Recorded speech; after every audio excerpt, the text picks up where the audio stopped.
이 미가서는 세 편의 설교라고 말씀드렸는데 지난 시간까지 1장, 2장, 3장이 첫 번째 설교고 오늘부터 시작되는 4장은 두 번째 설교가 시작됩니다. 내용을 좀 정리해 보면은 1장에서 북이스라엘의 멸망을 보면서 이제 남유다도 곧 바벨론에게 멸망하게 될 거다. 그 이유는 하나님 아닌 것을 하나님처럼 섬기는 우상 숭배가 이 북이스라엘과 남유다의 멸망의 원인입니다. 2장에서는 어떤 얘기가 다루냐면 우상 숭배의 구체적인 모습을 두 가지를 고발합니다. 그 첫 번째는 뭐였습니까? 부동산, 밭들과 집들에 대한 탐심을, 둘째는 사회적 약자를 학대했던 것, 이 두 가지 죄악을 기록합니다. 그리고 지난 시간에 3장에서 북이스라엘과 남유다가 멸망한 또 다른 원인을 말하는데 지도자들, 특별히 정치 지도자, 종교 지도자들이 청지기로서의 본래적 사명을 감당하지 않아서 멸망하게 되었다. 이 모든 일의 결과로 벌어진 것이 세 가지가 있는데 그 첫 번째는 북이스라엘의 멸망, 그리고 포로로 끌려가고 예루살렘 성전이 파괴되는 결과가 나타났다는 겁니다. 이 세 가지가 이스라엘 역사에서 가장 크고 중요한 사건입니다. 자, 그런 맥락에서 1절 말씀, 모든 것이 끝난 후, 그러니까 멸망 후에 벌어질, 이스라엘을 멸망하고 포로로 끌려가고 디아스포라 되잖아요. 예루살렘 성전도 무너졌고 그 다음에 어떤 일이 펼쳐질지를 미가가 예언하고 있습니다. 그 미래의 대망은 뭐냐? 한마디로 메시아 왕국의 도래입니다. 메시아라고 하는 말이 이게 히브리어인데 그리스어로 바꾸면 이게 그리스도입니다. 뜻은 뭐냐면 기름 부음을 받은 자라는 뜻입니다. 왕이라는 뜻입니다. 왕. 기름 부음을 받은 왕. 그래서 이 메시아 왕국의 도래라는 것은 그리스도의 통치, 우리가 잘 아는 말로 하면 하나님의 나라가 임하게 될 거다 하는 그 비전을 증거하고 있습니다. 메시지 성경은 이 대목을 이렇게 번역하는데, 그러나 해야 할 말과 해야 할 일이 모두 끝나고 나면 산 위에는 하나님의 성전이 설 것이다. 옛 예루살렘 성전은 지금 어떻게 됐습니까? 우상 숭배로 무너졌잖아요. 그런데 그 산 위에 무너진 예루살렘 성전 터 위에 새 예루살렘 성전이 지어질 거라는 겁니다. 타락한 옛 성전이 무너질 때 그 위에 거룩한 새 성전이 세워지는 줄로 믿습니다. 모든 과정이 하나님께서 새롭게 창조하시는 과정이라는 겁니다. 자, 그런 맥락에서 2절 말씀, 이 새 예루살렘 성전으로 사람들이 몰려들 거라는 거예요. 유대인만 오는 게 아니라 이방인들까지도 다 그리로 찾아올 거라는 겁니다. 메시지 성경은 이 대목을 어떻게 번역하냐면, 사람들이 그리로 흘러들고 많은 민족들이 그리로 향하며 말할 것이다. 가자, 하나님의 산에 오르자, 하나님의 성전에 올라가자. 그분께서 우리에게 살 길을 가르쳐 주실 것이니 우리는 하나님의 길을 배울 것이다. 이 말씀은 원래 이 유대인들이 믿은 신앙을 뭐라고 그러냐면, 구약 성경의 종교를 유대교라고, 아브라함이 믿었던 민족의 종교였습니다. 유대교에서 그리스도교가 되면서 어떤 변화가 벌어지느냐? 유대교는 민족 종교였는데 그리스도교는 유대인들만이 아니라 온 세상 사람들, 세계 종교로 확장됩니다. 지금 그 비전을 말하고 있는 겁니다. 온 세상 사람들이 다 돌아오게 될 거라는 거. 어디로? 새 예루살렘 성전이 세워지면 그리로 돌아오게 될 거라는 겁니다. 복음의 목적은 기독교인들만 구원하는 게 아니고 온 세상 사람들을 구원하기를 원하시는 줄로 믿습니다. 그리고 새 나라를 세우시겠다는 겁니다. 이 새 나라가 바로 메시아 왕국, 하나님의 나라, 그리스도의 나라를 세우겠다는 거고, 새 성전은 뭐냐? 성전은 그리스도의 몸된 교회입니다. 요한복음 2장 20절에 보면 너희가 이 성전을 헐어버리라, 내가 사흘 동안에 일으키리라, 이런 말씀을 하십니다. 그랬더니 유대인들이 그 말을 듣고, 아니 이 성전은 46년 동안이나 지은 성전인데 어떻게 3일 만에 이 성전을 다시 짓는다는 얘기냐? 그랬더니 예수는 성전된 자기 육체를 가리켜서 말씀하신 것이라 이렇게 얘기합니다. 여기서 말하는 이 성전은 눈에 보이는 손으로 지은 성전이 아니라 그리스도의 몸된 교회를 의미하는 성전이라는 사실입니다. 이 성전을 새로 지으시겠다는가, 그리스도의 몸된 교회를 세우시겠다는 겁니다. 그게 미가의 예언입니다. 마침내 하나님께서 무너진 성전 자리에 그리스도의 교회를 세우시겠다. 오늘 한국 교회가 몰락하고 무너진다는 얘기를 많이 합니다. 그런데 문제는 생명력입니다. 타바나 초원에 많은 동물들이 사는데 어디로 몰려드냐면 물가로 몰려들잖아요. 왜 물로 몰려듭니까? 거기 가야 물을 마시고 살 수 있으니까. 생명력이 있는 곳에 수많은 사람들이 몰려들게 된다는 겁니다. 옛 예루살렘은 왜 무너졌느냐? 생명력이 없기 때문에 무너진 거예요. 그런데 예수 그리스도의 몸된 교회로 세워지는 새 예루살렘 성에는 생명력이 넘치게 될 거라는 겁니다. 한국 교회에 적용해 보면 교회의 능력은 생명력이고 또 하나는 매력이 있냐는 거예요. 매력. 그리고 영향력이 있느냐, 삶을 변화시키는 이 힘이 있느냐에 달려 있는 겁니다. 오늘날 한국 교회가 어려운 이유는 이걸 잃어버린 겁니다. 생명력, 매력, 영향력. 이게 어디 있는 거냐면 예수 그리스도 안에 있는데, 하나님의 말씀에 있는데 이 생명력을 잃어버린 겁니다. 신앙생활 하는 거가 더 가치 있고 멋있고 아름답다고 생각할 때 많은 사람들이 그 신앙의 생명력으로, 매력으로, 영향력으로 돌아오게 될 줄로 믿습니다. 맛을 잃은 소금이라는 게 그런 얘기입니다. 회복되는 길은 어떻게 하면 됩니까? 맛을 찾으면 돼요. 그 맛의 능력이 어딨냐? 하나님의 말씀, 말씀이 육신이 되신 예수 그리스도에 있는 줄로 믿습니다. 생명력을 회복하게 될 때 모든 나라와 열방들이 주께 돌아오게 될 줄로 믿습니다. 지금 미가는 그 예언을 하고 있는 거예요. 그러기 위해서 새 성전이 지어지려면 먼저 뭐가 있어야 됩니까? 옛 성전이 무너져야 돼요. 그래서 하나님께서 무너뜨리고 계시는 거예요. 무너뜨리는 게 끝이 아니라 미가는 뭐라고 얘기합니까? 새 예루살렘 성전을 지으실 거다. 말씀 위에 세워진 교회를 세우실 거다. 개인의 삶에서도 마찬가지입니다. 예수님을 그리스도로 모신다는 것은 이전의 삶의 방식을 청산하는 겁니다. 그래야 새로운 삶이 시작될 줄로 믿습니다. 지금 그 얘기를 하고 있는 거예요. 3절 말씀, 그런 맥락에서 미가가 보는 비전은 하나님의 나라, 천국이라고 번역하는 말 그대로 하나님의 나라라는 겁니다. 참고적으로 하늘나라라는 말은 성경의 용어가 아닙니다. 그런 단어는 성경에 없어요. 우리 그냥 쓰지만 하나님의 나라, 천국이 맞습니다. 우리가 죽어서 가는 천국만 생각하는데 그 천국만 있는 게 아니라 구약 성경에 증거하는 하나님의 나라는 하나님의 통치를 뜻합니다. 하나님께서 다스리신다는 거예요. 이 영어로 쓰면 킹덤 오브 갓인데 헬라어로는 바실레이아, 이게 왕국이거든요. 그리고 투 데우, 데우는 하나님입니다. 하나님의 나라.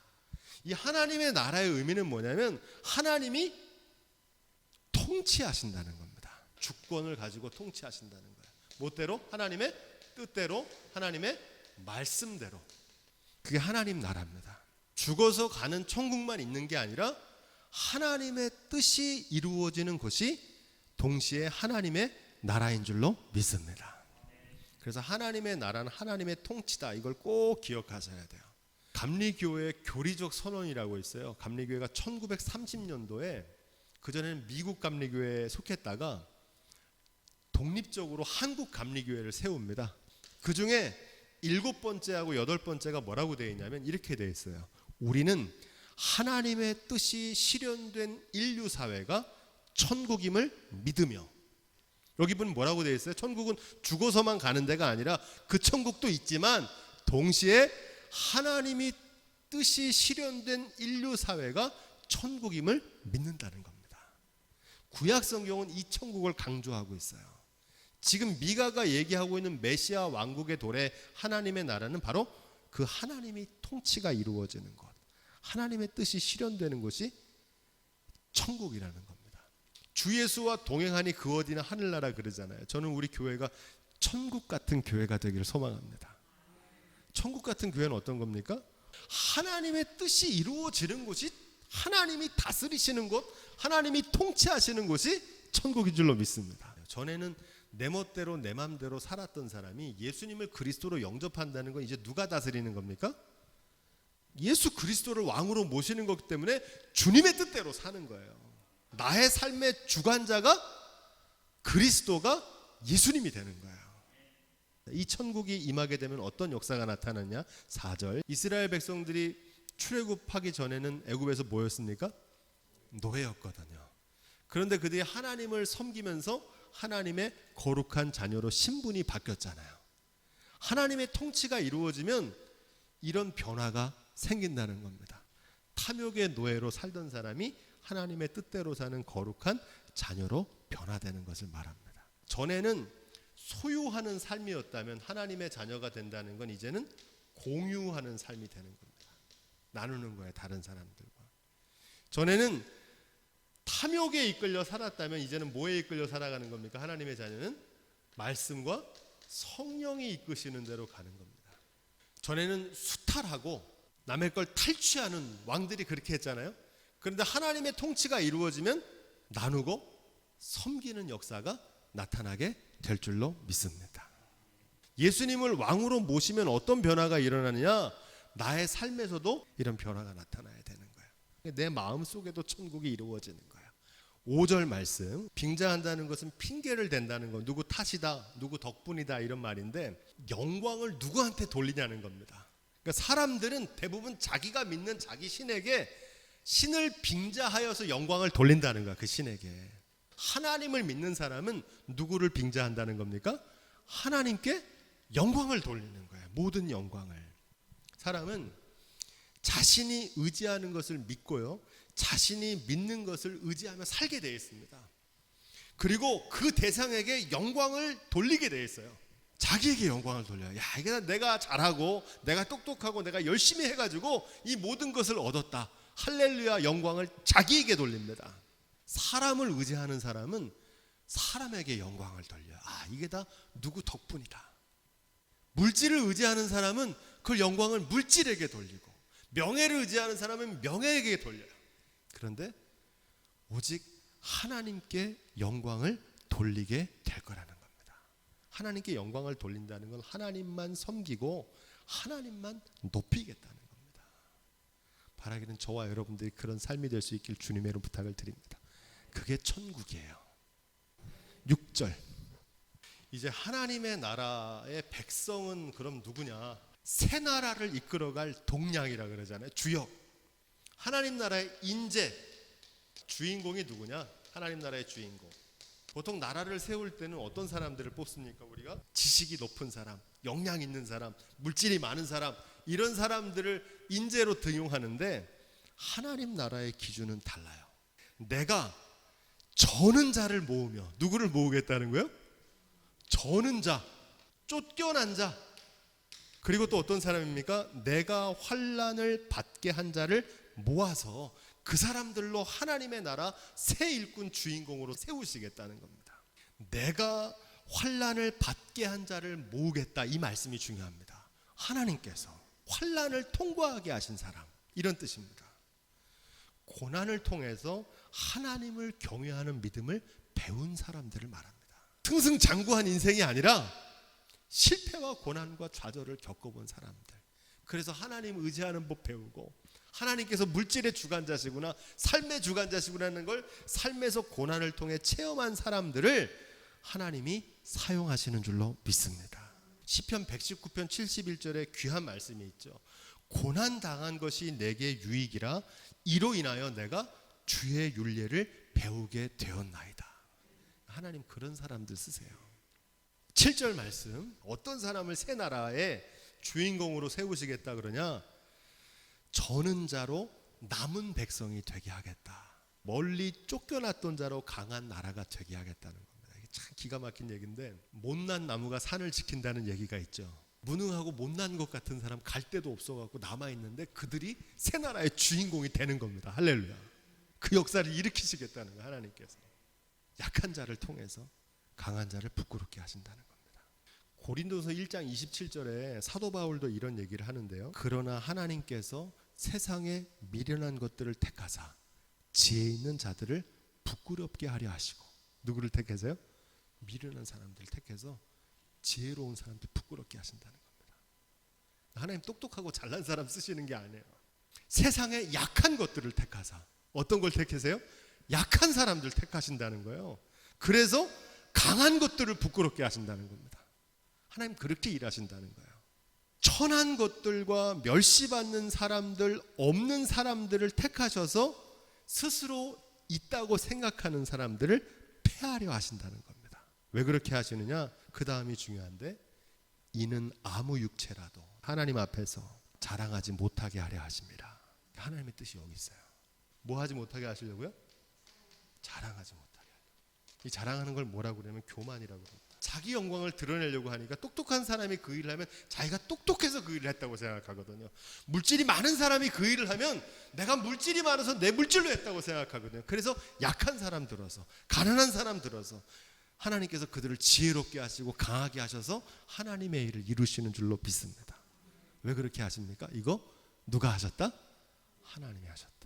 기드온의 300용사 기억하시죠? 보통 우리는 숫자를 늘려야 되죠. 전쟁에 이기려면 한 사람이라도. 그런데 하나님께서는 어떻게 하십니까?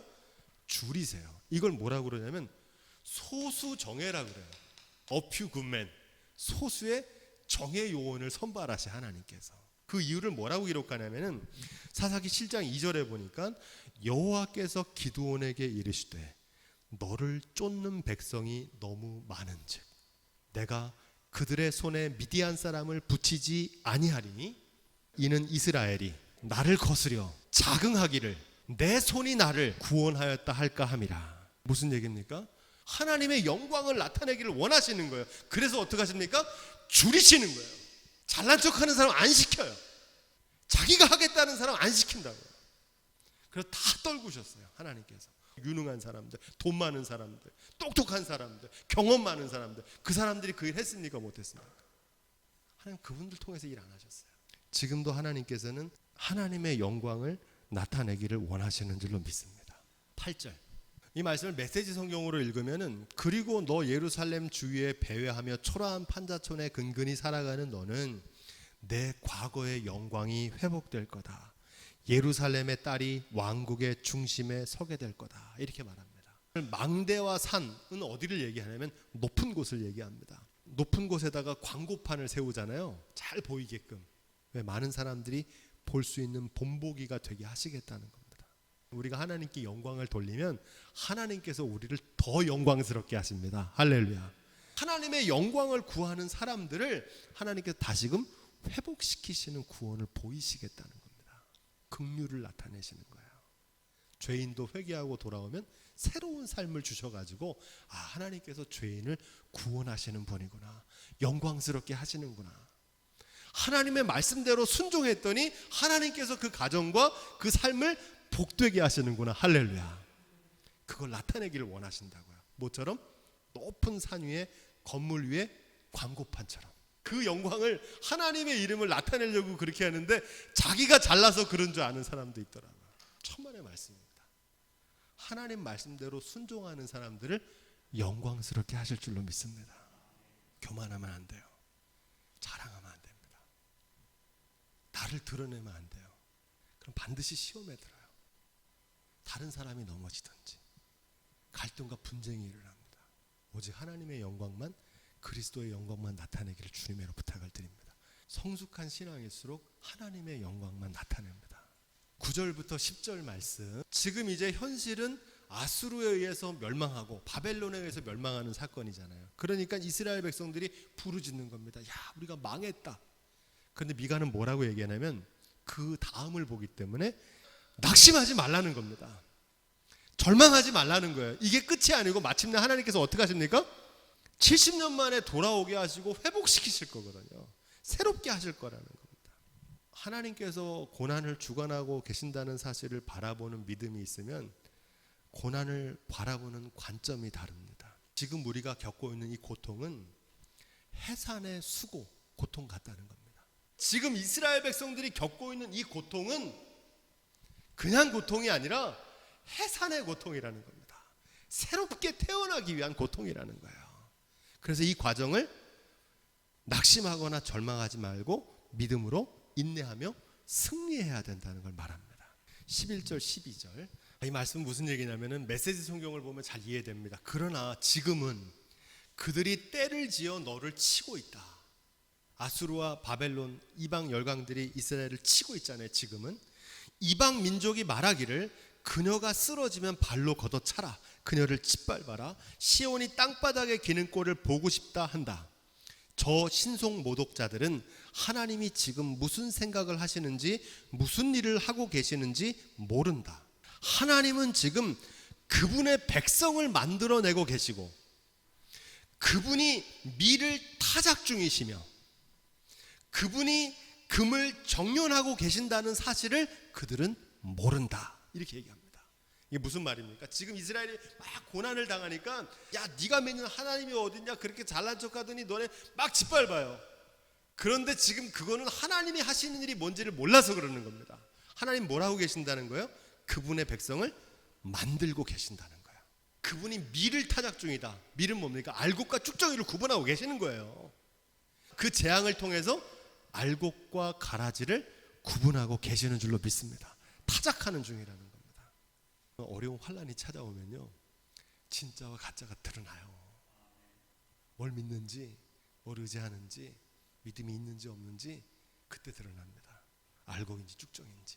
그분은 금을 정련하고 계신다는 사실을 모른다는 겁니다. 용광로 같은 믿음의 시련. 욥이 그러잖아요. 그분이 나를 단련하신 후에는 내가 정금같이 나오리라. 불순물을 제거하고 계시는 거예요. 뭐를 통해서? 환난을 통해서, 재난을 통해서 진짜 믿음의 사람들을 골라내고 계시는 거예요. 참 어려운 말씀인데 이해가 돼요. 왜냐하면 제가 그걸 겪어봤기 때문에 그래요. 우리 예배당을 건축하는 과정이 그랬어요. 장로님이 2분에 권사님이 12분, 집사님이 20분. 얼마나 교회가 튼튼한 교회입니까? 그죠? 근데 교인들이 80명일 때는 예배당을 못 졌어요.